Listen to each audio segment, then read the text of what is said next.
G'day and welcome to Vasili's garden. Now today I woke up with a real hunger pain going on in here. My little tummy was really rumbling away. As soon as I woke up, I got out of the left side of the bed, not the right side. And I think that's the reason why it all happened. But I heard this. Yeah, exactly. And I came out to this side of town because they told me they do a great soup. Now with me here I've got two lovely people. I've got Neil. How are you, mate? I'm very well. Yasu. Yasu. And here is the wonderful and beautiful Alice. How are you? Oh, mwah. Good, Vasili. Cheers. It's all right. I bet you agree. We'll save it for later. Now, we're here at Port Phillip Ecocentre. Is that correct? Correct, yes. Yes. Please tell me about the place. Well, the Port Phillip Ecocentre is a community-managed environment centre, so it's here as a resource for the community. Anybody who's doing good stuff towards promoting sustainable living can come here and use our resources to get their word out. So it's basically open to the public, anybody and everybody. Yeah, thank you. Well, I'll be here every second day from now on. Well, we had our 10th birthday in September last year. Yeah. So I've been here the whole time. Yeah. So it started from what? Basically just a house and a plot of land? Yeah, the whole corner of this gardens here has changed significantly. It was originally a residence for the park superintendent, but taken over as an office space, and a local community group, Earthcare, were meeting here for about 10 years or so, and when the Eco Centre moved in, we retrofitted it to demonstrate sustainable design. It was your idea? No, it came from Earthcare originally, actually. So we came in, but as an organisation, we had the right structure to make it happen. Yeah. We're backing right up to a beautiful garden out there, and that looks like the Melbourne Botanical Gardens to me. Am I close to say Well, that? it is a botanical gardens, and it's in its 150th year this year, so it's pretty good going. It's 16 acres in the old language. There's a lot of old fruit trees growing out there. Not too many. In fact, some of the productive plants disappeared. You know, we had some Catha edula, which is commonly known as cut, has narcotic properties in the bark that disappeared about 15 years ago. Yeah, somebody realised what was going on. That's right.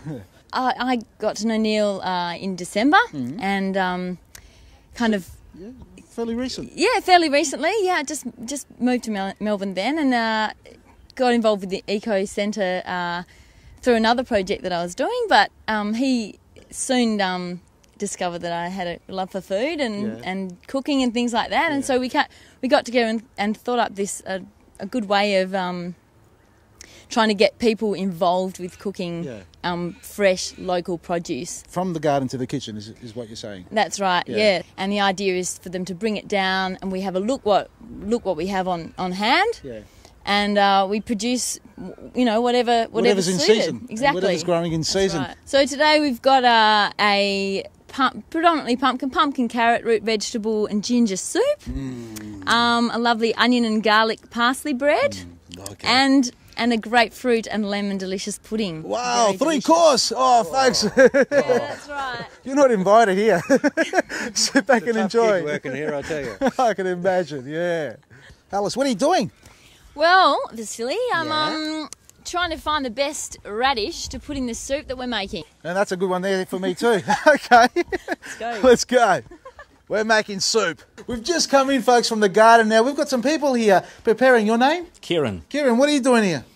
I'm volunteering assistant chef to the wonderful Alice here. Yes. Oh, yes. We're all in this together. Yeah. We're cooking up a storm. Your name, mate? Paul. Paul, pleasure. No, I want the turnips. If you don't use them. What are you going to do with these tops? I really like the pasta with cime di rapa, the Italian pasta. I quite like the poor food stuff, so I'll take that. So you take all the foliage? Yeah, okay. Well, we're going to use the bottom of them. Okay, so what are we preparing today here? Explain to me. Right, we've got a couple of things on the go. Okay. Kieran's cutting up pumpkin. Okay. We've got some carrots there. These lovely root vegetables as well for a lovely root vegetable and ginger soup. All right, so we're making a soup. Yeah, Molly here is chopping up parsley fresh from the garden as well. So this is our spicy corner? Yeah. How are you? Good. That's a go. So what's this for, Mol? This is for our onion and parsley bread that we're making here today. You're making some bread also? Yeah. What's for dessert? We're going to make a grapefruit and lemon delicious pudding.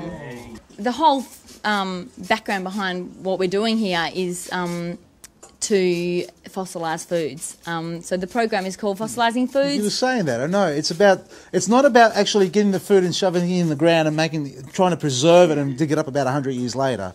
It's not exactly what we're doing, is it? No. Started off doing the program and using people's excess backyard fruits and vegetables and things like that to do jams and chutneys and relishes and pickles and things. So that will obviously keep for a long time. All right, well, look, I'll leave you to it. Start chopping away. I'm going to go find Neil, have a wander around the garden a bit more and see how you're going a bit later on. No cool? worries. Pleasure.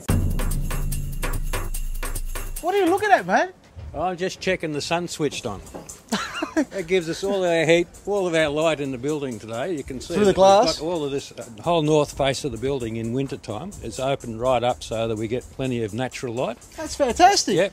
So you're facing north. That's it. It's you've got to take advantage of what nature provides, mate. That's true. That's well, what it's we've about. got the beautiful sun out there. It keeps you nice and warm too on a winter day. So the living part of this building, the kitchen and where people hang out during the day, you want it really opened up to that natural light. So is this building a sustainable sort of environmentally efficient building?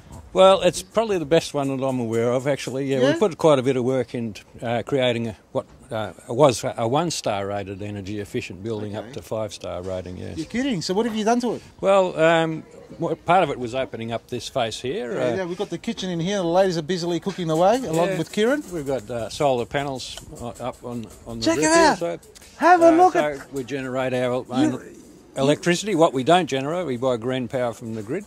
You're kidding. That's so right. you look, how many panels have you got up here? Geez, you've been generating up there. Yeah, you've been generating enough electricity. More than I could pedaling a bike, I tell you. All right, and what have we got in this side here? This is another room. Yeah, this is our resource room, so that's available for community members to come in and work on projects. That's the backbone to the place, I suppose. That's right. the brain That's centre. the bowels of the enterprise. Yeah. That's right. Nicely put. Now, do you collect your grey water and rainwater and all that sort of stuff? That was one of our major aims. We harvest rainwater off the roof. We use that for flushing the toilets and also for watering the garden with. And we reuse all of our wastewater, including black water. You're kidding? Yeah? Through on the side here? Through a wet composting worm foam. I'll take you around and show you if you like. Let's go and have a look around the place.